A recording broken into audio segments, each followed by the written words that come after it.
আল্লাহ আমার রব, এই রবি আমার সব।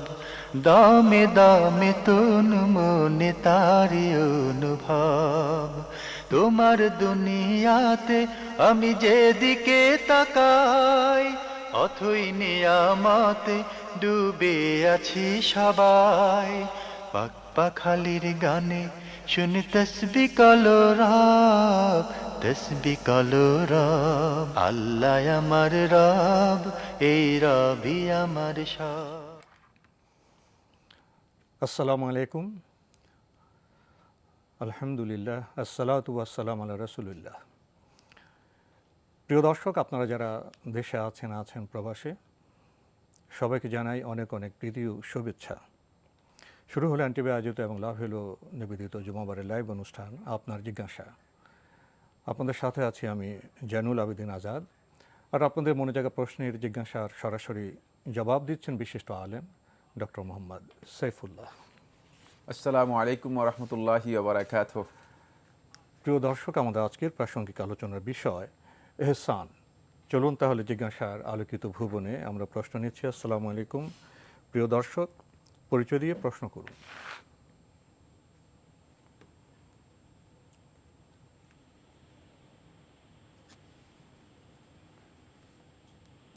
আপনি কি লাইনে আছেন? প্রিয় দর্শক, আপনি কি লাইনে আছেন? হ্যাঁ, অবশ্যই আছি। জি, লাইনে থাকলে আপনার পরিচয় দিয়ে প্রশ্ন করুন। দুঃখিত। আপনি লাইনে থাকলে আপনার পরিচয় দিয়ে প্রশ্ন করুন। ওয়ালাইকুম। জি, বলুন। আপনার পরিচয় দিয়ে প্রশ্ন করুন। রাজবাড়ী থেকে আলিফ বলছিলাম। জি, বলুন। আমার প্রথম প্রশ্ন, অজু ছাড়া আজান দেওয়া যাবে কিনা? জি। আমার দ্বিতীয় প্রশ্ন, মসজিদের ইমামের ভুল নিয়ে যদি সমালোচনা করি তাহলে সেটা গীবত হবে কিনা, যদি সে স্পষ্ট কোনো শিরকে লিপ্ত থাকে? ধন্যবাদ আপনাকে। প্রথম প্রশ্ন, অজু ছাড়া কি আজান দেয়া যাবে? ধন্যবাদ। উযু ছাড়া আজান দেওয়া জায়েজ রয়েছে, কিন্তু প্রত্যেকটি জিনিসেরই একটা সৌন্দর্য মাধুর্যতা রয়েছে। আজান যেহেতু ইবাদত, আল্লাহর দিকে মানুষদেরকে আহ্বান করছেন, সলাতের জন্য মানুষদেরকে আহ্বান করছেন, এই জন্য আজানের আদবের মধ্যে বা সৌন্দর্যের মধ্যে একটি হচ্ছে যখন আজান দেবে তিনি উযুসহ আজান দেবেন। তার কারণ হচ্ছে আজানের পরে তিনি তো মসজিদে অবস্থান করবেন, সালাত আদায় করবেন। যদি কোনো কারণে তাই তিনি উযু করতে না পারেন, উযু ছাড়াও আজান দিতে পারবেন, কিন্তু কোনো যুগেই যারা সত্যিকার মানে আজানকে ইবাদত হিসেবে করেছেন তারা উযু ছাড়া আজানের যে মর্যাদা, যে আহ্বান, তার সাথে তো মানায় না মোটেও। অজুতে তো মানাবে। জি জি জি। আমরা জানলাম বিষয়টি সম্পর্কে। আপনি আরেকটি প্রশ্ন করেছেন, ইমাম যদি ভুল করেন বা কোনো শিরক করেন তাহলে তার যদি সমালোচনা করা হয় তাহলে সেটা কি গীবত হবে? হ্যাঁ, তার পেছনে যদি সমালোচনা করা হয় তাকে অবশ্যই সেটা গীবত হবে। যিকরুকা আখাকা বিমা ইয়াকরাহুহু, যে তুমি তোমার ভাইকে এমনভাবে উল্লেখ করবে যেটি সে অপছন্দ করে। ইনকানা ফিহি মা যাকারতা, যদি তার মধ্যে সেটা থাকে, ফাকাদ ইগতাবতাহু, তাহলে তুমি গীবত করলা। থাকলেই তো গীবত। থাকলে গীবত করেছি। আর যদি না থাকে তাহলে তো বহতান, এটা অপবাদ, ভয়ঙ্কর অপরাধে পরিণত হবে। কারণ আপনি এর মাধ্যমে আসলে কী চাচ্ছেন? এই সমালোচনার মাধ্যমে সংশোধনের পদ্ধতি এটি নয়। নসিহত না, নসিহতের পদ্ধতি এটি নয়। এর মাধ্যমে কী চাচ্ছেন? অপপ্রচার চাচ্ছেন। সুতরাং ইসলাম এটি হারাম, নিষিদ্ধ কাজ। আমরা খুবই গুরুত্বপূর্ণ বিষয়ে অবগত হলাম। প্রিয় দর্শক, প্রশ্ন নিচ্ছি। আসসালামু আলাইকুম। পরিচয় দিয়ে প্রশ্ন করুন। হ্যালো, আসসালামু আলাইকুম। ওয়ালাইকুম আসসালাম। আমি নওগাঁ থেকে রনি বলছি। জি ভাইয়া, বলুন। আমার প্রশ্ন, যে সরকারি চাকরিজীবীদের রিটায়ারের পর মানে অবসরের পর যে পেনশন পাওয়া হয়, এই পেনশনটা না, পেনশন পাওয়ার পর যে প্রতি মাসে মাসে একটা অর্ধেক বেতন বা এরকম একটা টাকা পাওয়া যায়, এটা আসলে সুদ কিনা বিস্তারিত জানার জন্য। পেনশনের পরে মাসে মাসে কি পাওয়া যায়? এটা টাকা পাওয়া যায় একটা প্রতি কি মাসে টাকাটার যে টাকাটা পাওয়া টাকাটার যায়। নাম কি? কি নামে টাকাটা? টাকা তো একটা খাত থাকবে, যে এটা কোনো আমার টাকা সঠিক দিলে জানা খাত নেই। থাকবে। কোন খাত থেকে টাকাটা দেওয়া হচ্ছে? এটা আমার সঠিক জানা নেই, তবে সেটুকুই জানি যে ওদেরকে টাকাটা দেওয়া হয় প্রতি মাসে আপনি যদি মাসে সঠিক করে। না জানেন কোন খাত থেকে টাকাটা কিভাবে দেওয়া হচ্ছে, তাহলে জবাব কিভাবে সঠিক দেওয়া যাবে? তথ্যগুলি তো দিতে হবে আমাদের। আচ্ছা, তাহলে তাহলে দিনে আমাকে পরবর্তী ফোন দিতে হবে। তো আপনার প্রশ্ন হলো যে পেনশনের বাইরেও মাসে মাসে টাকা দেওয়া হচ্ছে, এটা কি নতুন না আগে থেকে দেওয়া হচ্ছে? এটা আগে থেকে সরকার থেকে দিবে, আগে থেকে দেওয়া হয় এটা। তো আপনি খাতটা জানেন না কিভাবে টাকা দেওয়া হচ্ছে? না না না না, আমার তাহলে জেনে পরবর্তীতে ফোন করতে হবে। আচ্ছা, ইয়েস, জেনে পরবর্তীতে ফোন করেন। আর কোনো প্রশ্ন আছে? না না না না না। তাহলে এই প্রশ্নটি অসম্পূর্ণ থাকায় আমরা কি অসম্পূর্ণ প্রশ্নের জবাব দেব? না, আমি মানে মূল থিমটি আমি বলে দিচ্ছি, সেটা হচ্ছে এই, যদি এটি রাজস্ব থেকে দেয়া হয়ে থাকে তাহলে এটি হালাল, সুদ নয়। কিন্তু যদি সুদভিত্তিক কোনো চুক্তির উপর নির্ভর করে টাকা দেওয়া হয়ে থাকে তাহলে এটি হারাম হবে। আবারও বলছি, সুদভিত্তিক কোনো চুক্তির উপর নির্ভর করে যদি এই টাকাটা প্রদান করা হয়ে থাকে, এই টাকা গ্রহণ করা এটা হারাম হবে অথবা সুদ হবে।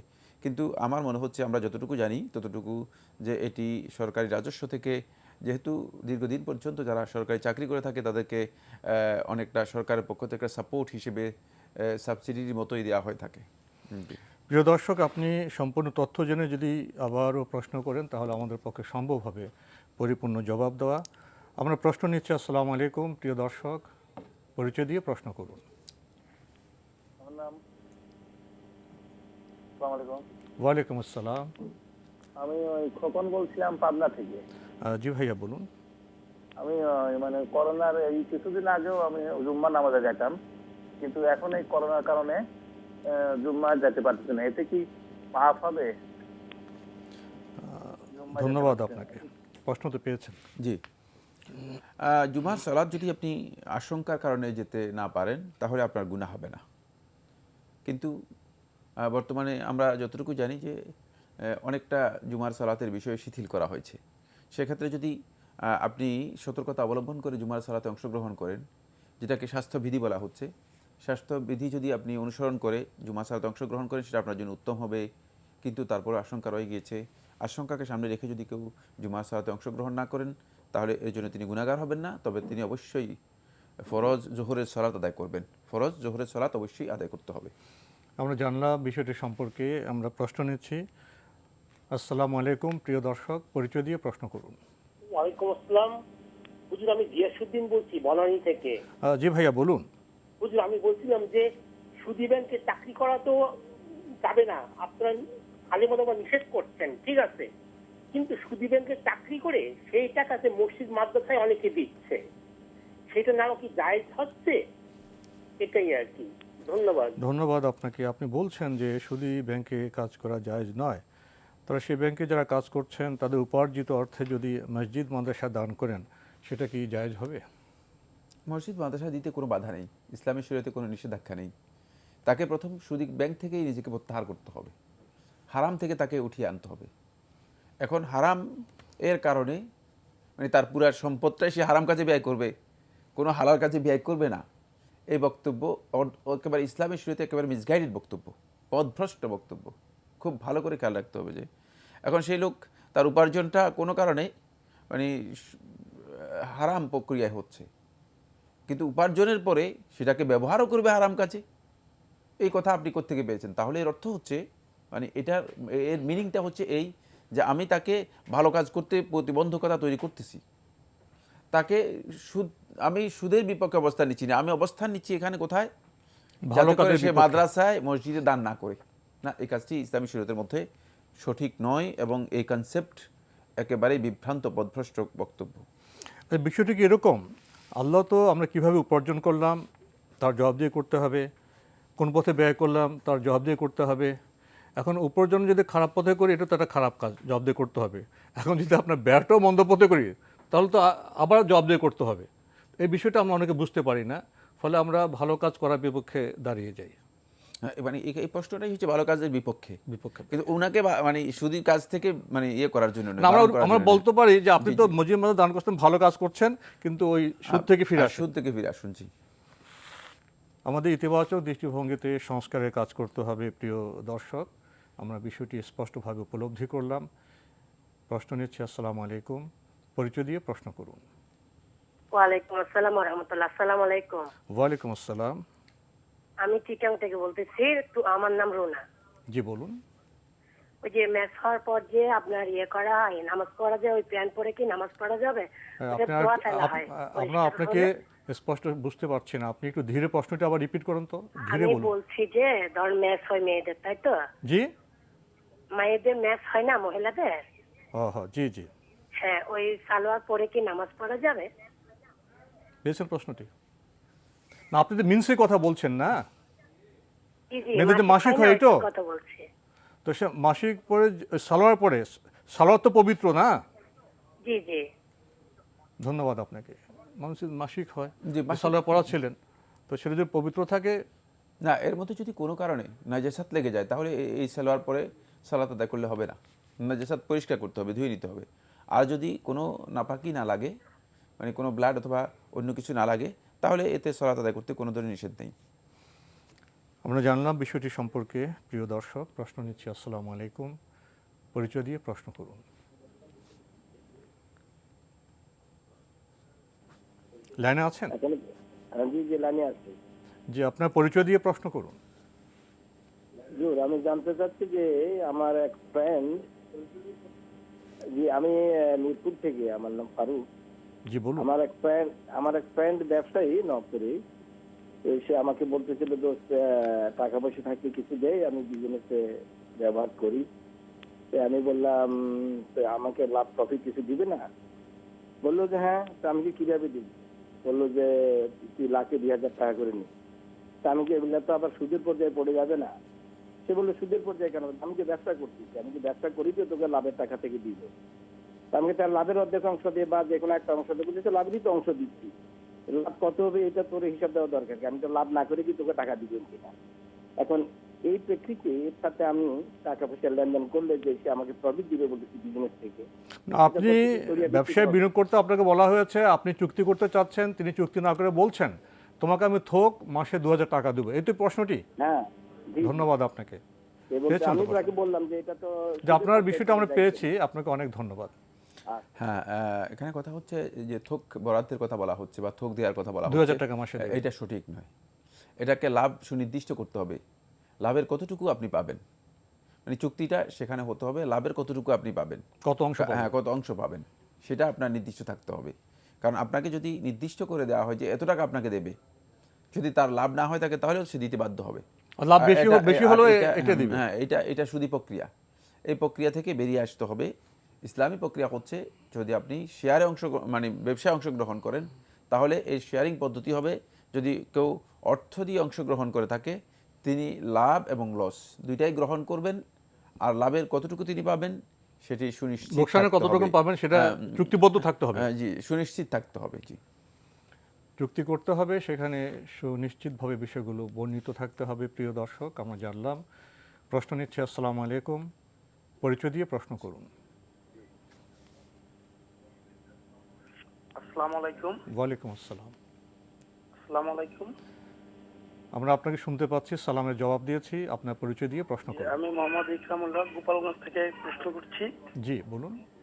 যে আমি ওই কৃষি ব্যাংকে চাকরি করি আর কি, তা সেক্ষেত্রে আসলে ওই বেতনটা নিচ্ছি, এটা হালাল না হারাম?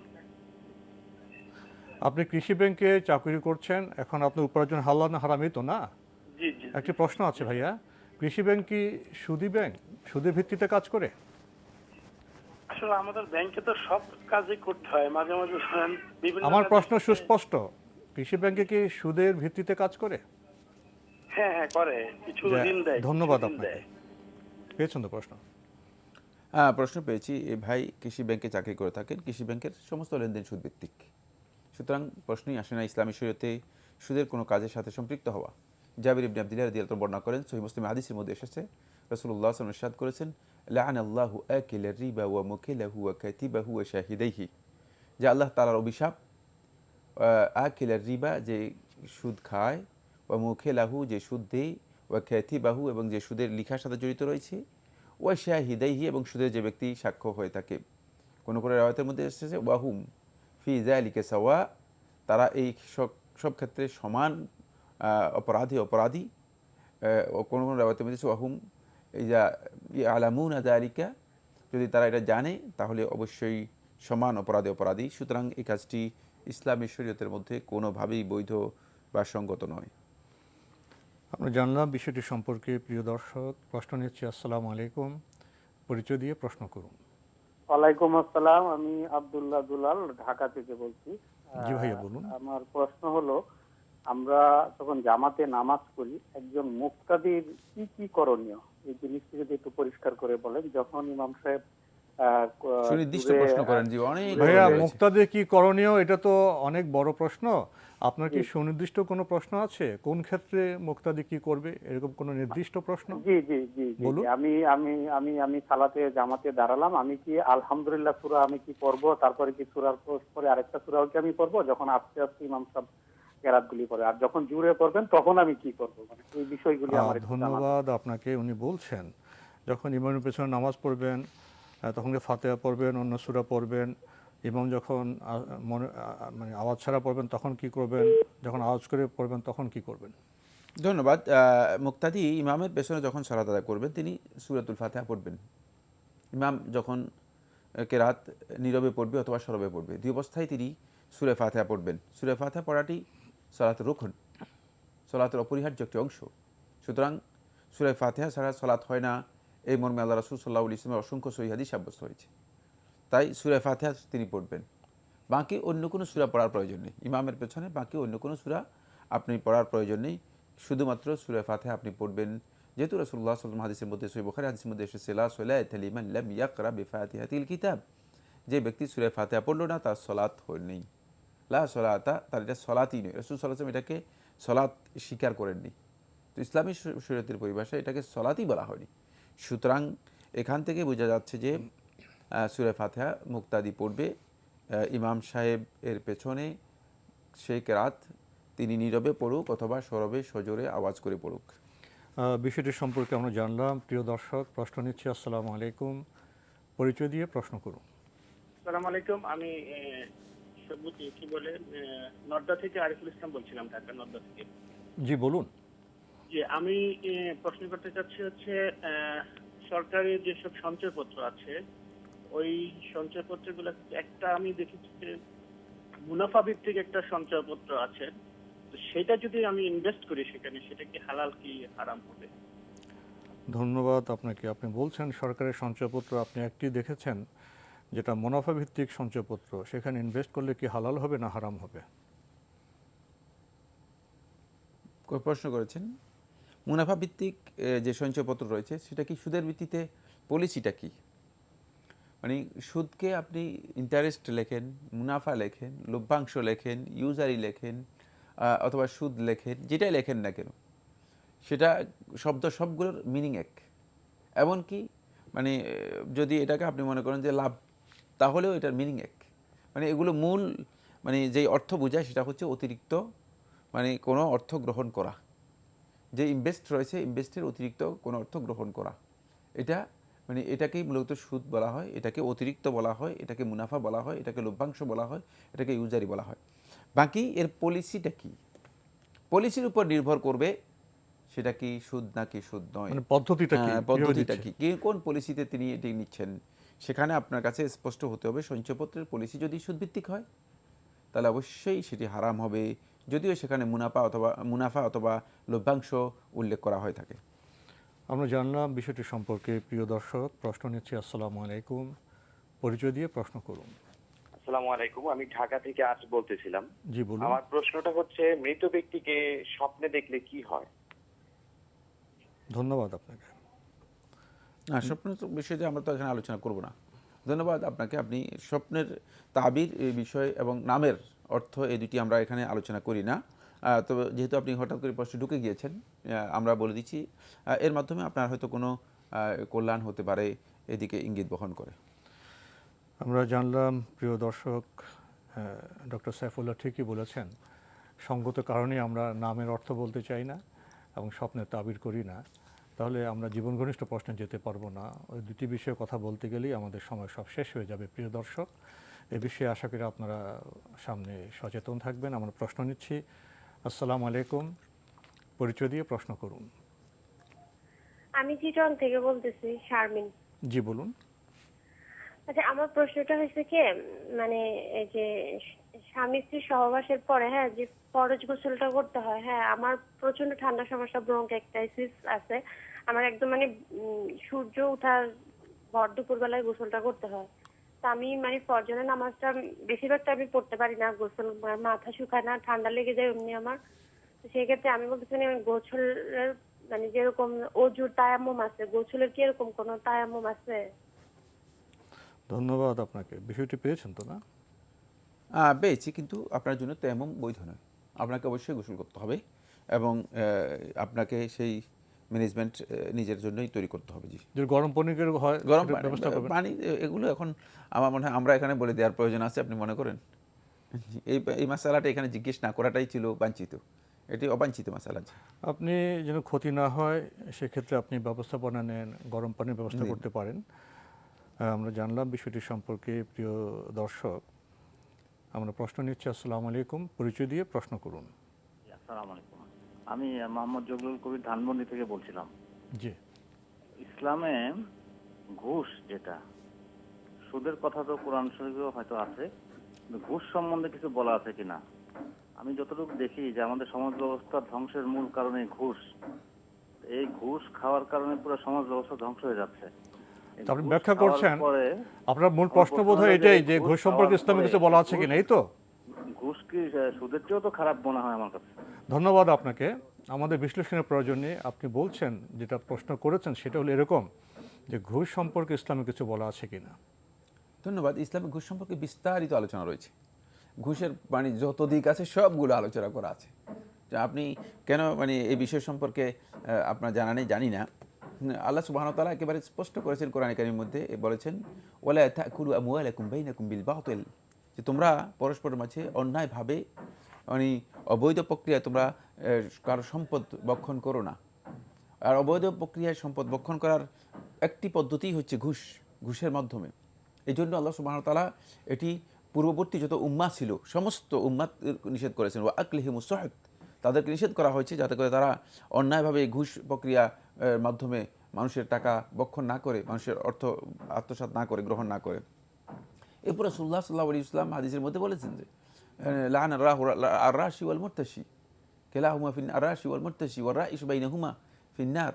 রাসূলুল্লাহ সাল্লাল্লাহু আলাইহি ওয়াসাল্লাম বলেছেন, যে ব্যক্তি ঘুষ দেয় এবং ঘুষ খায়, মানে যে ব্যক্তি ঘুষের মাধ্যমে ঘুষের লেনদেন করে, ওয়ার রাইশ বাইনাহুমা, এবং ঘুষের মাঝে যে ব্যক্তি মধ্যস্থতা করে, এরা সবাই মূলত জাহান্নামী। সুতরাং ইসলামে একেবারেই স্পষ্ট বক্তব্য, ঘুষ ইসলামে হারাম। এবং এই কোনো সন্দেহ নেই এই প্রক্রিয়া আমাদের সিস্টেমকে, আমাদের যেই বৈধ সিস্টেম রয়েছে সেটাকে একেবারে দুর্নীতিগ্রস্ত করে দিচ্ছে। এটি আপনি যেটি বলেছেন সঠিক বলেছেন। প্রিয় দর্শক, ঘুষ সহ যেসব বিষয়ে মানুষের সমাজের ক্ষতি করবে সেগুলো তো ইসলামে হারাম। এটাই তো আমরা মূলনীতি হিসেবে জেনে এসেছি। আমাদের আজকের প্রাসঙ্গিক আলোচনার বিষয় এহসান। এই বিষয়ে কিছু বলবেন? ধন্যবাদ। খুবই গুরুত্বপূর্ণ একটি বিষয়। আল্লাহ সুবহানাহু ওয়া তাআলা কোরআন কারীমের সূরা আন-নাহলের 90 নম্বর আয়াতের মধ্যে ইরশাদ করেছেন, ইন্নাল্লাহা ইয়া'মুরু বিল আদলি ওয়াল ইহসানি ওয়া ইতাই যিল কুরবা ওয়া ইয়ানহা আনিল ফাহশাই ওয়াল মুনকার ওয়াল বাগি ইয়া'iদুকুম লাআল্লাকুম তাযাক্কারুন। যে নিশ্চয়ই আল্লাহ তাআলা ইয়া'মুরুকুম, তোমাদেরকে নির্দেশ দিচ্ছেন, বিল আদল, ইনসাফের, ওয়াল ইহসান, এবং ইহসানের, তারপরে ওয়া ইতাই যিল কুরবা, এবং নিকটাত্মীয়কে দান করার। এই আয়াতের মধ্যে আল্লাহ সুবহানাহু ওয়া তাআলা তিনটি বিষয় নির্দেশ দিয়েছেন, তিনটি বিষয় নিষেধ করেছেন। আয়াতের তাফসীরের মধ্যে ইবনে কাসীর দিমাশকি রাহমাতুল্লাহ আলাইহি আব্দুল্লাহ ইবনে মাসউদ রাদিয়াল্লাহু তাআলা থেকে বর্ণনা করেন, তিনি বলেন যে আব্দুল্লাহ ইবনে মাসউদ রাদিয়াল্লাহু বলেছেন যে হাযিহিল আয়াতু আজমা আয়াতিন ফিল কুরআন, যেটি কোরআনে কারীমের মধ্যে এমন একটি আয়াত যে আয়াতের মধ্যে আল্লাহ সুবহানাহু ওয়া তাআলা সমস্ত কল্যাণকে একসাথ করেছেন, সমস্ত অকল্যাণকে একসাথ করে নিষেধ করেছেন। সুতরাং কল্যাণের যত দিক আছে, লেখাইরিন ইউমতাসাল, যত ভালো কাজ আছে যেগুলো করতে বলা হয়েছে সেগুলোকে একসাথ করে বলেছেন। ওয়ালে শাররিন ইউজতানাব, এবং যেই হারাম নিষিদ্ধ কাজ আছে, ক্ষতিকর কাজ আছে, সেগুলো থেকে মানুষদেরকে বিরত থাকার জন্য নির্দেশ দিয়েছেন। এই ভালো কাজ হচ্ছে তিনটি। গোটা মানব সভ্যতার জন্য ইসলামের মধ্যে সমস্ত কাজ যদি একসাথ করা হয় সেটার তো মধ্যে আল আদল ওয়াল ইহসান ওয়া ইতাই যিল কুরবা, এটা হচ্ছে মূলত এই তিনটি হলো ভালো কাজ। এবার আসুন খুব ভালো করে আমরা বোঝার জন্য চেষ্টা করি। আদলটা হচ্ছে যার উপর ইসলামের মূল ভিত্তি, বরং ইসলামের পয়গামটাই হচ্ছে আদলের উপর, মানে ইনসাফ জাস্টিসের উপর, ন্যায় বিচারের উপর ইসলামের পয়গাম ইসলামের উপর প্রতিষ্ঠিত। আদল এর অতিরিক্ত যে বিষয়টি, এরপরে নির্দেশনা হচ্ছে এহসান। এহসান হচ্ছে হুসনুন শব্দ থেকে বের হয়েছে, এই শব্দটি ডিরাইভড হয়েছে হুসনুন শব্দ থেকে। হুসন হচ্ছে উত্তম, সুন্দর, সৌন্দর্যমণ্ডিত জি, যেটা। সুন্দর। এহসান বলা হয় তাকে যে কাজটা মানে আপনি যেভাবে করলে পরিপূর্ণ, মার্জিত, শালীন ও সৌন্দর্যমণ্ডিত হবে, সেভাবে সম্পন্ন করার নাম হচ্ছে এহসান। এটা কি ইনসাফের চাইতে আরো বেশি কিছু? ইনসাফের তো অতিরিক্ত হওয়ার কারণে এটা ইনসাফের পরে উল্লেখ করা হয়েছে, কোনো সন্দেহ নেই। যদি ইনসাফের মধ্যে মানে এহসান অন্তর্ভুক্ত, কিন্তু ইনসাফের চেয়ে বেশি কিছু, অতিরিক্ত। ওই যে অতিরিক্তের কারণে আল্লাহ সুবহানাহু ওয়া তাআলা এটাকে মানে উল্লেখ করেছেন। যেমন পরের অংশটুকু কিন্তু এহসানের চেয়ে অতিরিক্ত, সেটা এই জন্য আল্লাহ তাআলা অতিরিক্ত হিসেবে উল্লেখ করেছেন। এবার আমাদের কাছে যে জিনিসটা আসবে সেটা হচ্ছে এহসানটা, এটা আল্লাহ তাআলার কাছে এত মর্যাদাপূর্ণ বিষয় যে আল্লাহ রাব্বুল আলামিন কোরআনে কারীমের বহু আয়াতের মধ্যে আল্লাহ সুবহানাহু ওয়া তাআলা মানে মুহসিনিনদেরকে ভালোবাসেন, সেটা আল্লাহ তাআলা বলেছেন ইন্নাল্লাহা ইউহিব্বুল মুহসিনিন। আল্লাহ তাআলা যারা ইহসান করে থাকে তাদেরকে আল্লাহ সুবহানাহু ওয়া তাআলা ভালোবাসেন। মানে ঈমানদার ব্যক্তিদের, মুত্তাকীদের আল্লাহ সুবহানাহু ওয়া তাআলা কোরআনে কারীমের মধ্যে তাদের অন্যতম একটি বৈশিষ্ট্য উল্লেখ করেছেন, সেটা হচ্ছে তাদের মানে পরিচয়ের মধ্যে তারা মুহসিনিন হবে, মানে ইহসানের এই মানে তারা উত্তীর্ণ হবে এবং আল্লাহ সুবহানাহু ওয়া তাআলা এটাকে ভালোবাসবেন। ফলে ইহসানের জন্য আল্লাহ তাআলা নির্দেশ দিয়েছেন, শুধু তা নয়, বরং আল্লাহ রাব্বুল আলামিন ইহসানের প্রতিদান কীভাবে দেবেন সেটাই আল্লাহ সুবহানাহু ওয়া তাআলা কোরআনে কারীমের সূরাত আর রহমানের মধ্যে আল্লাহ রাব্বুল আলামিন বলে দিয়েছেন, হাল জাযাউল ইহসানি ইল্লাল ইহসান, যে ইহসানের প্রতিদান ইহসান ছাড়া আর কি হতে পারে। মানে আল্লাহ সুবহানাহু ওয়া তাআলা বলতেছেন, যদি বান্দা সত্যিকার ইহসানের মাধ্যমে তার কাজগুলো সম্পন্ন করে থাকে, তাহলে এর প্রতিদান আল্লাহ রাব্বুল আলামিন ইহসানের মাধ্যমে দিবেন, ইহসানের মাধ্যমে দিবেন। এখানে যে বিষয়টি আমাদের জানা দরকার সেটা হচ্ছে এই, আসলে ইহসানটা কী জিনিস, যার কারণে এত বেশি মর্যাদা, মানে ইহসানের এত বিশাল মর্যাদার কথা কোরআন এবং হাদিসের মধ্যে আল্লাহ এবং তার রাসূল সাল্লাল্লাহু আলাইহি ওয়াসাল্লাম উদাহরণ দিয়ে বুঝিয়ে দেবেন। জি, সেটা হচ্ছে যে এর উদাহরণটা হচ্ছে এই, যেমন আপনি কোনো ব্যক্তি যদি আপনার কাছে 100 টাকা পায়, তাহলে তার হক হচ্ছে 100 টাকা। এখন এই 100 টাকা আপনি যদি তাকে আদায় করে দেন, তার হকটুকু আদায় করে দিলেন, এটা হচ্ছে জাস্টিস, আদল, ন্যায়। কিন্তু যদি আপনি তার 100 টাকা আদায় করতে গিয়ে মানে তার সাথে কোনো ভালো আচরণ করেন, তার থেকে উত্তম কোনো ব্যবহার করেন, অথবা 100 টাকা আদায় করতে গিয়ে আদায়ের সময় তাকে বলেন যে তুমি আমার একটা উপকার করেছো, তোমাকে এর জন্য 5 টাকা গিফট দিলাম, অথবা একটা কিছু গিফট দিলেন, এটা হচ্ছে ইহসান। মানে এটা একটা উদাহরণ দিয়েছি, কিন্তু আসলে এই উদাহরণ মানে কারণ ইহসানের পরিধি সম্পর্কে আমরা যখন জানবো তখন আমরা বুঝতে পারবো যে এটা অনেক বিশাল একটি ব্যাপক বিষয় রয়েছে। প্রথম কথা হচ্ছে মানে ইহসানের পরিধি এটা শুধুমাত্র সুনির্দিষ্ট কোনো বিষয়ের মধ্যে সীমাবদ্ধ নয়, এটা সকল কিছুর মধ্যে এটা ব্যাপৃত। ফলে ইবাদতের মধ্যে ইহসান রয়েছে। ইবাদত, আল্লাহ তাআলার যে ইবাদতগুলো আমরা করে থাকি সেগুলোর মধ্যে ইহসান রয়েছে। সেগুলোর ইহসানের প্রক্রিয়া কি?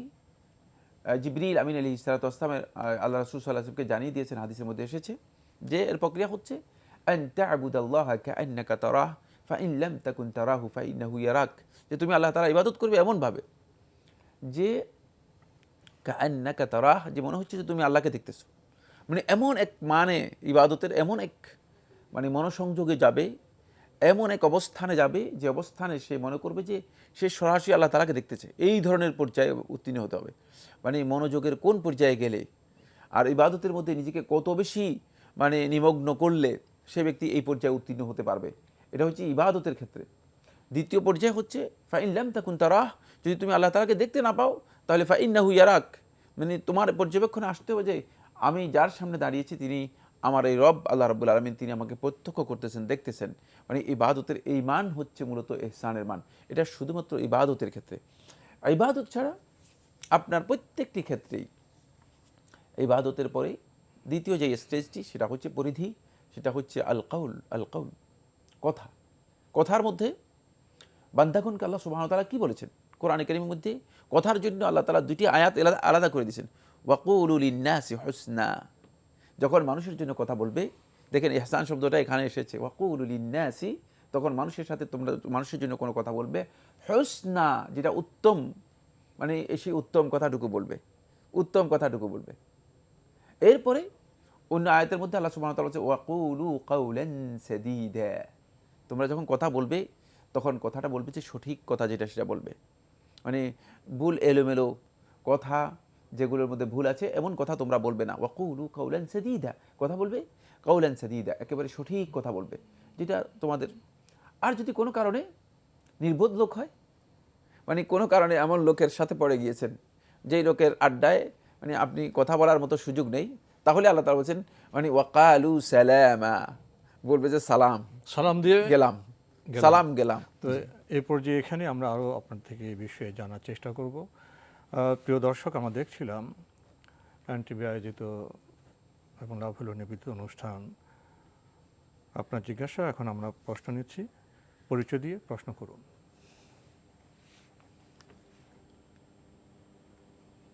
লাইনে আছেন? জি, লাইনে আছে। আসসালামু আলাইকুম ওয়া রাহমাতুল্লাহ। ওয়ালাইকুম আসসালাম ওয়া রাহমাতুল্লাহ। পরিচয় দিয়ে প্রশ্ন করুন। চাঁদপুর থেকে আবু তাহের বলছি। জি ভাইয়া বলুন। আপনাকে শুনতে পাচ্ছি, আপনি প্রশ্ন করুন। আমরা যখন নামাজ পড়ি, আমরা যখন সূরা পড়ি, এই সময় মনে করি আমাদের হাই আসলো, আমরা হাই আসলো বা হাফি আসলো, জি, আমরা তখন তেলাওয়াতটা কি আবার রিপ্লে করতে হবে না আমরা চালিয়ে যাব? হাই আসলে, তাই না? জি জি জি। আচ্ছা, আর কোনো প্রশ্ন আছে? জি, আরেকটা প্রশ্ন আছে। জি জি জি জি। আর আমরা যখন রাস্তায় হাঁটি, যখন আমরা দোয়া পড়ি বা আমরা যখন কোনো তেলাওয়াত করি, জি, তখন যদি আমরা সালাম দেই, মাঝখানে কি সালামটা দেওয়া যাবে, বা কেউ যদি মাঝখানে সালাম দেয় তার উত্তর দেওয়া যাবে? ধন্যবাদ আপনাকে, খুব সুন্দর প্রশ্ন করেছেন। নামাজ পড়ার সময় যখন সূরা পড়েন হাই আসে, জি, তখন কি করবেন? আবার কি পেছন থেকে পড়বেন না সামনে দিকে যাবেন? না, আপনি হাই আসার পরে হাইকে কন্ট্রোল করার জন্য চেষ্টা করবেন। রাসূলুল্লাহ সাল্লাল্লাহু আলাইহি ওয়াসাল্লাম হাদিসে বলে ইরশাদ করে ওয়াতাসাউ মিনাশ শাইতান, শয়তান মূলত হাইয়ের জন্য মানে মানুষদেরকে উদ্বুদ্ধ করে, হাইয়ের দিকে শয়তানের একটা সহযোগিতা করে, ফলে মানে এটাকে কন্ট্রোল করার জন্য চেষ্টা করবেন। কন্ট্রোল করে আপনি রাত কন্টিনিউ করবেন। আবার প্রথম থেকে কোরআন তেলাওয়াত অথবা প্রথম থেকে পড়তে হবে না, প্রথম থেকে পড়ার প্রয়োজন নেই। যদি হাই এসে যা দিয়ে ফেলেন তখন কি করবেন? হ্যাঁ, এরপরে তিনি রাত কন্টিনিউ করবেন, সামনের দিকে এগিয়ে যাবেন। সামনের দিকে এগিয়ে যাবেন। জি, আমরা জানলাম বিষয়টি সম্পর্কে। আপনি আরেকটি প্রশ্ন করেছেন, অনেক সময় রাস্তায় হাঁটার সময় আপনারা দোয়া করেন, তাসবিহ করেন, তো সেখানে কেউ যদি সালাম দেয় তার উত্তর দেবেন? হ্যাঁ, সালাম দিলে সালামের উত্তর দিতে পারবেন, সালাম দিতেও পারবেন, সালাম দিতেও পারবেন, নিতেও পারবেন, দুইটাই জায়েজ রয়েছে, এই অবস্থায় কোনো অসুবিধা নেই।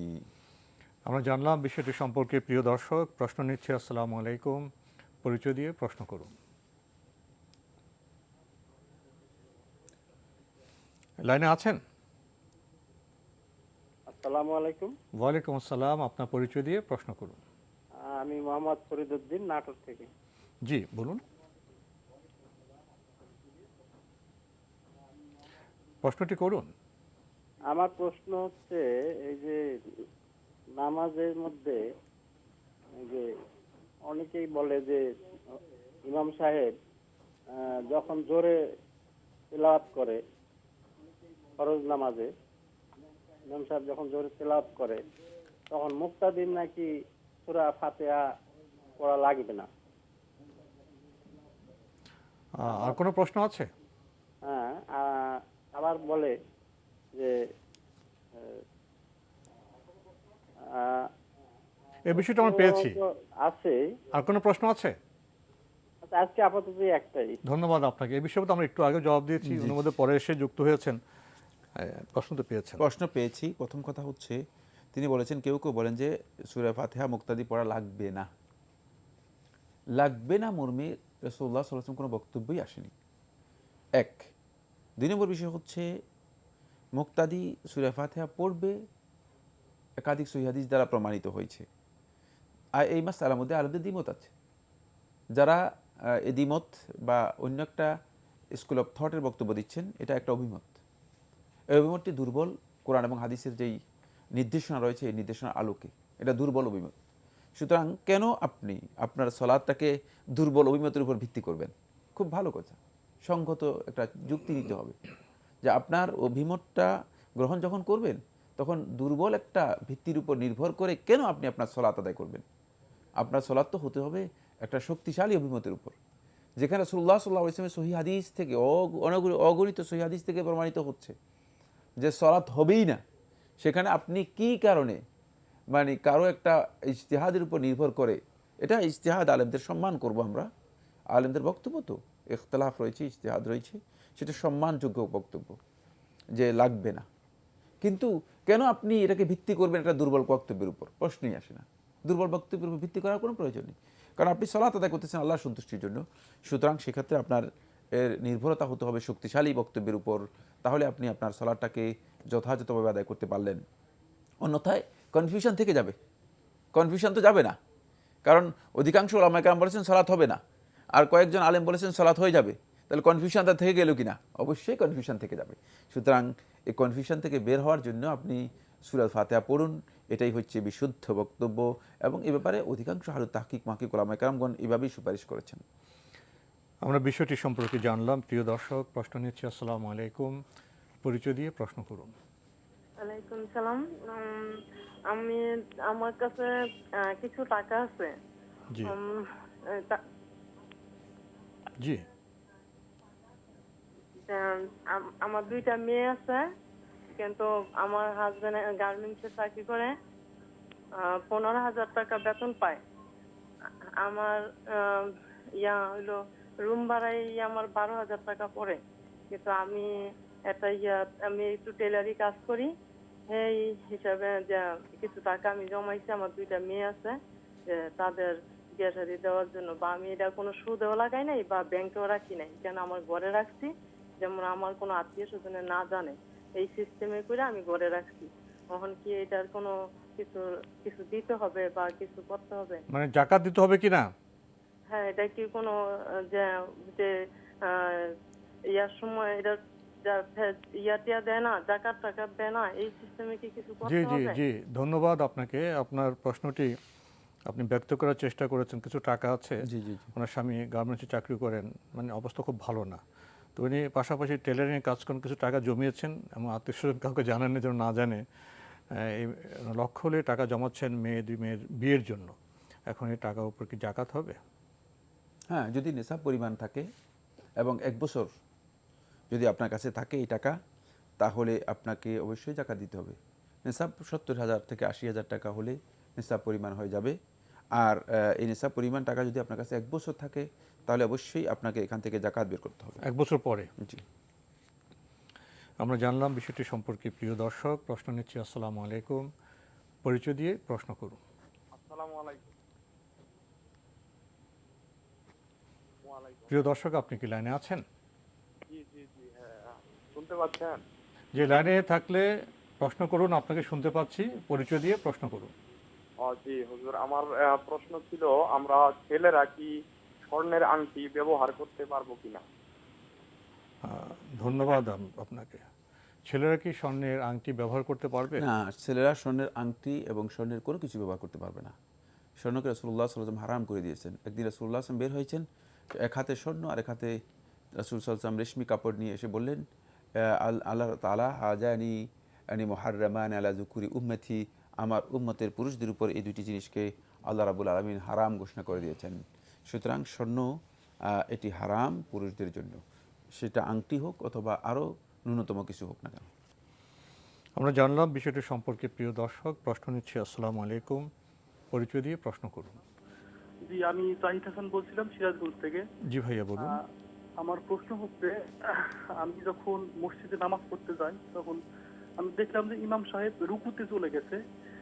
এখন ওই মুহূর্তে আমার করণীয় কি? আমি কি সূরা ফাতিহা পড়বো, নাকি সূরা ফাতিহা না পড়েই আমি রুকুতে চলে যাবো? আর একটা প্রশ্ন হলো যে, আমি মসজিদে গিয়ে দেখলাম যে ইমাম সাহেব সূরা ফাতিহা শেষ করেছে, তিনি অন্য একটা সূরা মিলাচ্ছে। ওই মুহূর্তে আমি কি করবো? আমি কি ওনার ওই কিরাতটাকে শুনবো, নাকি আমি মনে মনে সূরা ফাতিহা পড়তে হবে আমাকে? এটাই আমার প্রশ্ন। ধন্যবাদ আপনাকে। আপনি মসজিদে নামাজে গিয়েছেন, ইমাম সাহেব রুকুতে চলে গেছেন, তো উনি কি ফাতিহা পড়বেন না কি করবেন? না, ইমাম সাহেবের অনুসরণ করবেন। ইন্নামা জুইলাল ইমামু লিইউতাম্মা বিহি, রাসূলুল্লাহ সাল্লাল্লাহু আলাইহি ওয়াসাল্লাম হাদিসের মধ্যে ইরশাদ করেছেন যে ইমামকে অনুসরণ করার জন্য ইমাম নিয়োগ দেওয়া হয়েছে। সুতরাং আপনি ইমাম সাহেবের সাথে রুকুতে চলে যাবেন, এটাই হচ্ছে বিধান। সূরা ফাতিহা পড়ার আর প্রয়োজন নেই। সূরা ফাতিহার সময় হচ্ছে কিয়াম, যতক্ষণ পর্যন্ত দাঁড়ানো ইমাম দাঁড়িয়ে অবস্থায়। আছেন ততক্ষণ পর্যন্ত। যেহেতু দাঁড়ানো অবস্থা থেকে ইমাম রুকুতে চলে গিয়েছেন, রুকুতে সূরা ফাতিহা নেই, সুতরাং আর আপনি সূরা ফাতিহা পড়বেন না। আর রুকু থেকে তো উনি রাকাত পেয়ে গেলেন। জি। আরেকটি প্রশ্ন করেছেন, ইমাম সূরা ফাতিহা পড়ে অন্য সূরায় চলে গেছেন, তখন উনি কি করবেন? উনি কি সূরা ফাতিহা পড়বেন না কি করবেন? হ্যাঁ, উনি সূরা ফাতিহা পড়বেন মনে মনে, আর তিনি কোরআনে কারিমের ইমামের যে তেলাওয়াত রয়েছে যদি সজোরে পড়ে থাকেন সেগুলোতে তিনি করবেন, শুনবেন। জি। আজকের প্রাসঙ্গিক আলোচনার বিষয় ছিল এহসান। এহসান প্রসঙ্গে আলোচনা করতে গিয়ে আমরা একটু আগে আমরা ইনসাফ সম্পর্কে জেনেছি এবং যেটা কোরবা বা আত্মীয়কে দান সে প্রসঙ্গে আমরা জেনেছি। আমাদের সমাজে আত্মীয়কে দান করার বিষয়টি ঠিক যথাযথভাবে পালিত হয় কি না সে প্রশ্ন আসে, তো এ বিষয়ে কিছু বলবেন? ধন্যবাদ। আল্লাহ সুবহানাহু ওয়া তাআলা মানে তৃতীয় যে নির্দেশটি দিয়েছেন ঈমানদারদেরকে, সেটা হচ্ছে ওয়া ইতাই যিল কুরবা, নিকটাত্মীয় যারা আছে তাদেরকে দান করা। আমরা অনেকেই দেখি যে মানে ভিক্ষুক দেখলে দান করি, অভাবী দেখলে দান করি, বিকলাঙ্গ দেখলে দান করি, এবং দানের জন্য অনেকটা মানুষের প্রতি আমাদের একটা সফট কর্নার থাকে যে আমরা দান করে থাকি। কিন্তু দেখা যায় যে আশেপাশে নিকটাত্মীয় অনেকেই আছে যারা খুব কাছের, কিছুই বলতে পারে না, চাইতেও পারে না, সেই ক্ষেত্রে আমরা তাদেরকে আমরা দান করি না, তাদেরকে আমরা মানে যেটা দেওয়া দরকার সেটা দেই না, কারণ আমরা মনে করি না যে এটা আমাদের উপর হক রয়েছে। এখানে বড় ধরনের মিস্টেক। যদি আমরা এটা মনে করতাম যে এটা আল্লাহর পক্ষ থেকে নির্দেশ, এটা আল্লাহ তাআলা এই কোরআনের মধ্যে নির্দেশ বলতেছেন, এটা মানে এটা কিন্তু খুব সাধারণ বিষয় না। যেহেতু নির্দেশ বলা হচ্ছে ইয়ামুরু, আল্লাহ তাআলা নির্দেশ দিচ্ছেন, সুতরাং বোঝা যাচ্ছে যে নিকট আত্মীয়দেরকে মানে কিছু না কিছু দান করার মধ্যে ইহসানের ঊর্ধ্বের একটা বিষয় রয়ে গেছে। ইহসানের ঊর্ধ্বের বিষয়টা কি?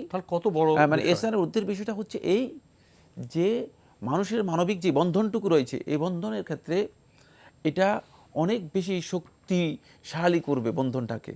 ফলে এই কারণ এই আত্মীয়রাই বিপদ আপদে সমস্যা সংকটে মানে এই ব্যক্তিকে সহযোগিতা করার জন্য এগিয়ে আসবে। আমরা দেখি কোনো কারণে যদি কোনো লোক বিপদগ্রস্ত হয়ে যায়, তখন কিন্তু অনেক দূর থেকে লোকেরা এসে সাহায্য করার আগেই একেবারে কাছের যারা আত্মীয় রয়েছে তারাই সহযোগিতা করার জন্য আসে। সুতরাং এদেরকে যত সহযোগিতা করা হবে এটা ইহসানের সর্বোচ্চ মানে পৌঁছবে, সর্বোচ্চ সম্পর্কটা মজবুত হবে। এই কারণে রাসূলুল্লাহ সাল্লাল্লাহু আলাইহি ওয়াসাল্লাম বলেছেন যে এই কাজটি মানে এই আত্মীয়তার সম্পর্ক বজায় রাখা এবং আত্মীয়তাকে দান করার কাজটি, এটি মানুষের জীবনে দুইটি গুরুত্বপূর্ণ মানে মানব জীবনের জন্য দুইটি গুরুত্বপূর্ণ রেজাল্ট নিয়ে আসে। সেই রেজাল্ট দুটি হচ্ছে, এক, তার জীবন হায়াত বৃদ্ধি পায়, সুবহানাল্লাহ, মানে তার হায়াত বৃদ্ধি পাবে, হায়াত বৃদ্ধি। দ্বিতীয় হচ্ছে তার রিজিকের মধ্যে আল্লাহ তাআলা সমৃদ্ধি দেবেন, প্রশস্ত হবে। এটি যে কত গুরুত্বপূর্ণ বিষয়, অনেকেই আমরা এই বিষয়টি এভাবে উপলব্ধি করতে পারিনি। ফলে দেখা যায় যে আমরা শুধুমাত্র সেখানেই দান করি, সেখানেই দিই যেখানে কিছু প্রশংসা করা যায়, ভুল জায়গায় মাজারে দান করে টাকা দিয়ে আমরা সন্তান চাই, রিজিক প্রশস্ত এগুলো চাই, ভুল জায়গা দিয়ে, আসল জায়গায় আমরা এখানে দেই না, যেটা আল্লাহ তাআলা নির্দেশ দিয়েছেন। আমরা খুবই গুরুত্বপূর্ণ বিষয়ে অবগত হলাম। প্রিয় দর্শক, প্রশ্ন নিচ্ছি। আসসালামু আলাইকুম, পরিচয় দিয়ে প্রশ্ন করুন। ওয়ালাইকুম আসসালাম, বরিশাল থেকে বলছি। এই যে আমরা বেতেরের নামাজ পড়ি না, জি কি নামাজ? বেতের। জি জি জি।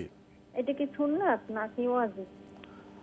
ধন্যবাদ। আরেকটা প্রশ্ন, জি, বেতেরের নামাজ যে হানাফিরা যেভাবে পড়ে আমাদের দেশে, এটা কি সুন্নাত সম্মত?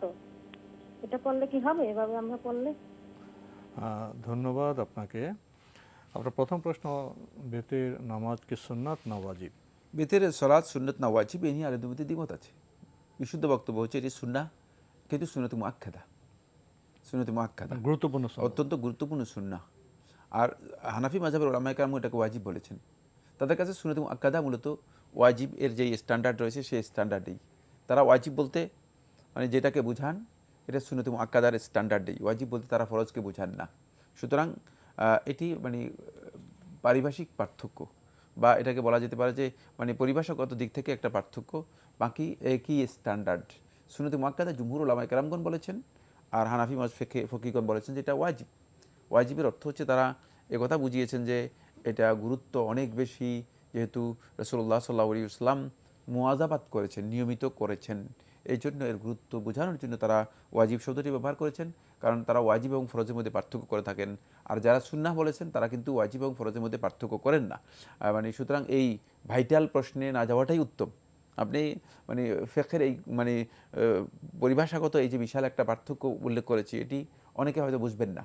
ফলে তিনি এতটুকুই যথেষ্ট যে এতটুকু জেনে নেবেন যে এটা গুরুত্বপূর্ণ ইসলামী শরীয়তের মধ্যে, মানে সুন্নাত এই কথা বলেই ছেড়ে দিব এই সুযোগ কিন্তু নেই।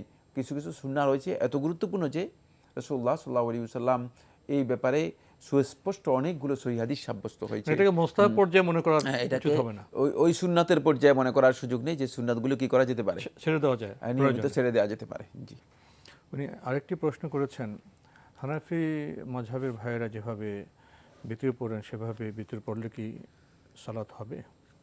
সালাত হয়ে যাবে, কিন্তু সুন্নাহ অনুযায়ী সঠিক হবে না। সালাত হয়ে যাবে বললেন কেন, এইটা হয়তো প্রশ্ন হতে পারে। কারণ যে এটা একটা ইজতিহাদ, একটা গবেষণা, এবং এই গবেষণার একটা ভিত্তি তাদের কাছে আছে। সে ভিত্তিটুকু যদিও দুর্বল হয়, যদিও মানে গ্রহণযোগ্য না হয়, তার একটা ভিত্তির উপর নির্ভর করে এটা গবেষণা হয়েছে। আর যেহেতু এই মাসালার মধ্যে গবেষণার মতো অবকাশ আছে, এই জন্য বলেছি যদি এই গবেষণার উপর নির্ভর করে তারা গবেষণা ভিত্তিক সালাত আদায় করে থাকেন তাদের সালাত হয়ে যাবে। বাকি এটি একেবারেই সুস্পষ্ট রাসূলুল্লাহ সাল্লাল্লাহু আলাইহি ওয়াসাল্লামের যে হাদিসগুলো রয়েছে সেগুলোর সাথে বলা যেতে পারে যে সরাসরি সামঞ্জস্যপূর্ণ নয়। ফলে এটা কোনো সন্দেহ নেই সুন্নাহ অনুযায়ী সঠিক হবে না। আমরা বিষয়টি সম্পর্কে জানলাম। প্রিয় দর্শক, প্রশ্ন নিচ্ছি। আসসালামু আলাইকুম, পরিচয় দিয়ে প্রশ্ন করুন। লাইনে আছেন? জি, লাইনে থাকলে আপনার পরিচয় দিয়ে প্রশ্ন করুন। আসসালামু আলাইকুম, ওয়ালাইকুম মোহাম্মদ আসসালাম। ফরিদউদ্দিন নাটোর থেকে। জি, আসসালামু আলাইকুম, আমি মোহাম্মদ ফরিদউদ্দিন নাটোর থেকে। ওয়ালাইকুম আসসালাম, আপনার পরিচয় পেয়েছি, আপনাকে শুনতে পাচ্ছি। ভাই প্রশ্ন করুন। আমার প্রশ্ন, আমি একটু আগে যে প্রশ্নটা করছিলাম, আমি একটু আগে একটা প্রশ্ন করছিলাম, আমরা যে হানাফি মাযহাব ইমামগণ যারা আমার ইমামের পিছনে যখন আমরা যে ফরজ সালাত পড়ি, হ্যাঁ জি বলুন। জোরে ইমাম সাহেব যখন জোরে তেলাওয়াত করেন, এই ক্ষেত্রে আমরা যখন সূরা ফাতিহা পড়ার কথা বলি তখন ওনারা যুক্তি দেখান, যে যুক্তি দেখান যে আল্লাহ রাসূল নাকি বলছেন যে যেখানে আল্লাহ কালাম তেলাওয়াত সেখানে তোমরা চুপ থাকো। হ্যাঁ, আমাদের ইমাম এভাবে আমাদের যুক্তি দেখান। সেই ক্ষেত্রে আমরা সূরা ফাতিহা করতে গেলে আমরা বা পড়ার কথা বললে ওনারা ভাবে যুক্তি দেখান, তো এটা আসলে কত যুক্তিসঙ্গত? ধন্যবাদ আপনাকে। এটা বহু পুরনো প্রশ্ন, বহুবার আমরা জবাব দিয়েছি, একটু আগেও বোধহয় আমরা জবাব দিয়েছি, উনি বোধহয় ঠিক উপলব্ধি করতে পারেননি। যুক্তি দেখান একটি আয়াতের কথা বলে যে যখন কোরআন তেলাওয়াত করে তখন তোমরা চুপ থাকো। তাহলে যখন ইমাম সাহেব সূরা ফাতিহা পড়েন উনি কীভাবে সূরা ফাতিহা পড়বেন, এই যুক্তির ক্ষেত্রে উনি কী করবেন? আমি বলে দিয়েছি, এবার হয়তো আমাদের প্রশ্ন বুঝতে পারেননি দ্বিতীয়বার। জি, আমরা উত্তর দিয়ে দিয়েছি। জি, উত্তরের মধ্যে আমি স্পষ্ট করে দিয়েছি বক্তব্য, জি কী করবেন এটা স্পষ্ট করে দিয়েছি। বিষয়টি সম্পর্কে জানলাম। প্রিয় দর্শক, প্রশ্ন নিচ্ছি। আসসালামু আলাইকুম, পরিচয় দিয়ে প্রশ্ন করুন। ওয়ালাইকুম আসসালাম, আমি রুহুল আজম বলছিলাম কুষ্টিয়া থেকে। আমার প্রশ্ন, জুমার দিনে ইমাম সাহেব খুতবা শুরু করলেন যে যদি 2 রাকাত নামাজ পড়তে যায়, ইমাম সাহেব বলে যে বসেন, সময় দেয়া হবে পরে। এটা ইমামের বেয়াদবি, এবং লেখা থাকে লাল বাতি জ্বলিলে সালাত পড়া নিষেধ। এগুলো কি ঠিক কিনা? দ্বিতীয় প্রশ্ন হচ্ছে যে আমি একটা পরীক্ষায় রিটেনে টিকছি, ভাইভা টিকছি, এখন ঘুষ দিতে হবে না। একটু জোরে বলুন ভাইয়া, দ্বিতীয় প্রশ্নটি জোরে বলুন। আমি একটি পরীক্ষায় চাকরির পরীক্ষায় রিটেনে এবং ভাইভাতে টিকছি, কিন্তু ঘুষ না দিলে আমার চাকরি হতো না। সেই ক্ষেত্রে আমি দিলে কি আমার ওইটা অন্যায় হবে কিনা, অপরাধ হবে কিনা? আসসালামু আলাইকুম। ধন্যবাদ আপনাকে। জুমার খুতবা এবং 2 রাকাত নামাজ প্রসঙ্গে প্রশ্নটি পেয়েছেন তো? জি, প্রশ্ন পেয়েছি। প্রথম কথা হচ্ছে জুমার খুতবা এর সময় 2 রাকাত নামাজ পড়তে যদি কোনো ইমাম সাহেব না দেন তিনি অন্যায় করেছেন, তার এই কাজটি সুন্নাহ পরিপন্থী। তার এখানে রাইট নেই যে কোনো মুসল্লিকে তিনি সালাতের জন্য বাধা দিতে পারেন মসজিদের মধ্যে। আপনি তার এই বক্তব্য শোনারই কোনো প্রয়োজন নেই। আর এখানে আদব আর বেয়াদবির কোনো প্রশ্নই নেই। আল্লাহর ঘরের সাথে বেয়াদবি, সুন্নাহ মানা, রাসূলের নির্দেশ মানা। আল্লাহর ঘরের সাথে মানে বেয়াদবি করবেন আর ইমামের সাথে মানে এটা আদব হবে, এটা হতে পারে না। ইমাম নিজেই যে কাজটি করছেন সেটা সঙ্গত নয়, সুন্নাহ ভিত্তিক নয়, সুতরাং প্রশ্নই আসে না এ কথা বলার যে তিনি এটা বেয়াদবি হতে পারে। যদি কোনো ইমাম বলে থাকেন বেয়াদবি, তিনি আসলে আদব এবং বেয়াদব এই দুইটি সংজ্ঞাই জানেন না, মানে কোনটা আদব কোনটা বেয়াদব এর সংজ্ঞাই তার জানা নেই। এটা হচ্ছে সুন্নাহ। আল্লাহ রাসূল সাল্লাল্লাহু আলাইহি ওয়াসাল্লাম মসজিদে বসতে নিষেধ করেছেন যেখানে, সেখানে ইমাম সাহেব কোত্থেকে বলবেন? ইমাম সাহেবের কাছে কি উদাহরণটা কি বলবেন? হ্যাঁ, ওই উদাহরণটি বলবেন। রাসূলুল্লাহ সাল্লাল্লাহু আলাইহি ওয়াসাল্লাম এক সাহাবী এসেছেন, সুলাইক আল গাতাফানি রাদিয়াল্লাহু তাআলা আনহু, রাসূলুল্লাহ সাল্লাল্লাহু আলাইহি ওয়াসাল্লাম খুতবা দিচ্ছিলেন, আল্লাহ নবী সাল্লাল্লাহু আলাইহি ওয়াসাল্লাম খুতবা বন্ধ করে দিলেন। বন্ধ করে দিয়ে রাসূলুল্লাহ সাল্লাল্লাহু আলাইহি ওয়াসাল্লাম দেখলেন যে ওই সাহাবী 2 রাকাত সালাত আদায় না করেই বসে গেছেন। রাসূলুল্লাহ সাল্লাল্লাহু আলাইহি ওয়াসাল্লাম তাকে লক্ষ্য করে বলেন, হাল রাকাতাইনি, 2 রাকাত সালাত কি তুমি আদায় করেছো? ক্বালা লা ইয়া রাসূলুল্লাহ, বললেন হে আল্লাহ রাসূল সাল্লাল্লাহু আলাইহি ওয়াসাল্লাম আমি পড়িনি। বললেন কুম ফারকা রাকাতাইনি সুম্মা ইজলিস, তুমি দাঁড়াও 2 রাকাত সালাত আদায় করো তারপরে বসো। সুতরাং তাহিয়াতুল মসজিদে 2 রাকাত, সুতরাং প্রশ্নই আসে না ওই ইমাম যে ইমাম এই বক্তব্য দিচ্ছেন তার এই বক্তব্য কোনোভাবেই সঠিক হতে পারে। তিনি এবং লাল বাতির কোনো বিধান এটা ইসলামী শরীয়তের মধ্যে বৈধ নয়। মসজিদ ট্রাফিক সিগন্যাল নয় যে এখানে লাল বাতি চলবে, এটা আরেকটি বিভ্রান্তি, সুন্নাহ পরিপন্থী কাজ। মসজিদের মধ্যে কখন সালাত আদায় করতে হবে কখন সালাত আদায় করতে হবে না এটা মুসল্লি এই বিধান জেনে নিবে, এই বিধান লাল বাতি অনুযায়ী চলবে না। সুতরাং যারা মসজিদের মধ্যে লাল বাতি জ্বালিয়েছেন অথবা আল্লাহ রাসূল সাল্লাল্লাহু আলাইহি ওয়াসাল্লামের সুন্নাহর উপর লাল বাতি জ্বালিয়েছেন, তারা ভয়ঙ্কর অপরাধী, তারা ভয়ঙ্কর অপরাধী, এই কাজটি শুদ্ধ নয়। খবরদার এগুলো করবেন না। লাল বাতিগুলো মসজিদ থেকে সরিয়ে নিন। আমি মসজিদ কর্তৃপক্ষকে অনুরোধ করব, মসজিদে কোনো লাল বাতি থাকবে না। যিনি মসজিদে সালাতের বিধান সম্পর্কে জানেন না তিনি জেনে নেওয়ার জন্য চেষ্টা করবেন। লাল বাতির এখানে কোনো প্রশ্ন ভুল করলে ইমাম সাহেব শুধরে দিবেন। হ্যাঁ, সুতরাং আপনি লাল বাতির পরে গ্রিন বাতি কখন চালাবেন? তাহলে তো আপনি প্রশ্নই আসে না। যদি কারো ভুল হয় তিনি সেই মাসআলা ইসলামের মৌলিকভাবে যার কাছে জ্ঞান আছে তার কাছ থেকে জেনে নেওয়ার জন্য চেষ্টা করবেন। কিন্তু লাল বাতির বিধান এটি একেবারেই বেদাত, একেবারেই মুহদাস। শুধু বেদাত নয়, বরং এটা বেদাত মুনকারা। কারণ হচ্ছে সুন্নাহকে অস্বীকৃতি করার জন্য, সুন্নাহকে বাধাগ্রস্ত করার জন্য এই লালবাতি কী করা হচ্ছে, জ্বালানো হচ্ছে। এটা একেবারেই গর্হিত কাজ, নিষিদ্ধ কাজ। খবরদার। আমরা বিষয়টি সম্পর্কে জানলাম। প্রিয় দর্শক, আপনি আরও জানতে চেয়েছেন, উনি একটি পরীক্ষায় লিখিত মৌখিক উভয়ভাবেই টিকেছেন, এখন ঘুষ চায়, ঘুষ টানতে চাকরি হবে না, তিনি এক্ষেত্রে কী করতে পারেন? এটা ঘুষ নয়, এটা হচ্ছে আপনার উপর জুলুম করা হচ্ছে। সুতরাং এই জুলুম থেকে আপনি নিজেকে প্রতিহত করার জন্য যদি আপনাকে অর্থ দিতে হয় তাহলে আপনি অর্থ দিতে পারবেন, এটা ঘুষ বলা হয় না। মানে অর্থ দিতে পারবেন, এটা আপনার জন্য মানে ওনার জন্য ঘুষ, আপনার জন্য এটা ঘুষ হবে না। যে জিতছে সে তো অন্যভাবে তার জন্য জুলুম হবে, এবং শুধু ঘুষ হবে না, তার জন্য বেশি কিছু জুলুম হবে, ভয়ঙ্কর আমানতের খেয়ানত হবে। এটাকে গুলুল বলা হয় থাকে, এটাকে গুলুল বলা হয় থাকে, এটা ঘুষ বলা হয় না। ঘুষ আরেক জিনিস, এটা হচ্ছে গুলুল, এটি একেবারেই হারাম। সুতরাং তার জন্য এই ধরনের কাজ মোটেও জায়েজ নেই। কিন্তু আপনার জন্য এটা জুলুমকে প্রতিহত করার জন্য, নিজের হক মানে জালেম থেকে আদায় করার জন্য যদি আপনাকে কোনো কারণে অর্থ দিতে হয়, বাধ্য হয়ে যান, তাহলে আপনি সেটা দিতে পারবেন। আপনার জন্য গুনাহ হবে না, আপনার জন্য গুনাহ হবে না। আমরা বিষয়টি সম্পর্কে জানলাম। প্রিয় দর্শক, প্রশ্ন নিচ্ছি। আসসালামু আলাইকুম, পরিচয় দিয়ে প্রশ্ন করুন। জি, ওয়ালাইকুম আসসালাম ওয়া রাহমাতুল্লাহ। আমি রাজবাড়ী থেকে আনোয়ার বলছিলাম। জি ভাইয়া বলুন। হুজুর, আমার 3টে প্রশ্ন ছিল, দুটি করুন। কষ্ট করে বহুদিন পরে পাইছি। প্রশ্ন করুন। আচ্ছা, প্রশ্ন হলো, রাসূল সাল্লাল্লাহু আলাইহি ওয়াসাল্লাম শাম এবং সিরিয়া দেশের ওই এক সফরে চাচার সাথে যাওয়ার সময় মরুভূমিতে একটা গাছের নিচে আশ্রয় নিয়েছিলেন। ওই গাছটা নাকি এখনো জীবিত আছে, একটা চ্যানেলে প্রতি বছরই রোজার মধ্যে দেখানো হয়, এটা সঠিক কিনা? আর দ্বিতীয় প্রশ্ন হলো, চোখ বুজে জিকির, আজকার, দোয়া, মুনাজাত এগুলো করা যাবে কিনা? জি, ধন্যবাদ আপনাকে।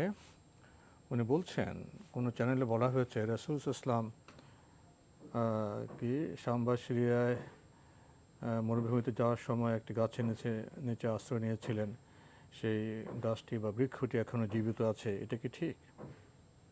না, ঐতিহাসিকভাবে এটা প্রমাণিত হয়নি। মানে কত গাছ, মানে একটু পুরাণ দেখলেই অনেকে মনে করে থাকে যে সম্ভবত এটা আল্লাহ রাসূল সাল্লাল্লাহু আলাইহি ওয়াসাল্লাম গিয়েছিলেন নিচে দিয়ে, কিন্তু এর ঐতিহাসিক কোনো ভিত্তি আছে আমার জানা নেই। রাসূলুল্লাহ সাল্লাল্লাহু আলাইহি ওয়াসাল্লামের সময়ের কিছু নিদর্শন অবশিষ্ট আছে, তবে এই নিদর্শনটুকু ঐতিহাসিকভাবে প্রমাণিত হয়নি। আরেকটি প্রশ্ন করেছেন, চোখ বুজে জিকির আজকার এগুলি কি করা যাবে? চোখ বুজে জিকির আজকার তেলাওয়াতের ক্ষেত্রে চোখ বুজে করাটি সুন্নাহ দ্বারা সাব্যস্ত হয়নি।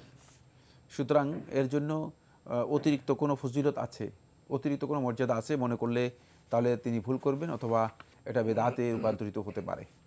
কিন্তু যদি এমনি কোনো ব্যক্তি মানে তার কাছে জিকির করতে বা তেলাওয়াত করতে চোখ বুজে করলে তার কাছে ভালো মনে হয় ব্যক্তিগতভাবে, তাহলে তিনি করলেও গুনাহ নেই। এটা কোনো বিধিবিধান বা পদ্ধতি নয়। কিন্তু এটাকে যদি তিনি মনে করেন যে এটা ফজিলতের বিষয়, তাহলে এই কাজটি তার জন্য বেদাত হতে পারে, গর্হিত কাজ হতে পারে। প্রিয় দর্শক, সময়ের কারণে আমরা আজকে আর প্রশ্ন নিতে পারছি না, তবে আপনাদের অবগতির জন্য জানাতে পারি আপনার জিজ্ঞাসা অনুষ্ঠানটি সপ্তাহে রবি, সোম, মঙ্গল, বুধ এই 4 দিন বিকেল 5:30টায় সম্প্রচার হয়ে থাকে। ওইসব অনুষ্ঠানে আপনাদের মনোজাগা প্রশ্ন চিঠির মাধ্যমে, ইমেলের মাধ্যমে পাঠাতে পারেন। আমাদের ঠিকানা পরিচালক আপনার জিজ্ঞাসা, এনটিভি, বিএসসি ভবন, 7ম তলা, 102 কাজী নজরুল ইসলাম এভিনিউ, কারওয়ান বাজার, ঢাকা 1215। ইমেল অ্যাড্রেস আপনার জিজ্ঞাসা @ntbbd.com। প্রিয় দর্শক, আপনারা এনটিভি অনলাইনেও আমাদের অনুষ্ঠান দেখতে পারবেন। ভিজিট করুন www.ntbbd.com। এছাড়া ইউটিউবে এবং আমাদের ভেরিফাইড ফেসবুক পেজে অনুষ্ঠান দেখতে পারবেন। প্রিয় দর্শক, সবশেষে রয়েছে গ্রন্থ পরিচিতি। আমাদের আজকের গ্রন্থের নাম ইসলামের মহানুভবতা, লিখেছেন মোহাম্মদ সিদ্দিক আল মানশাবি, আর প্রকাশ করেছে দারুস সালাম বাংলাদেশ।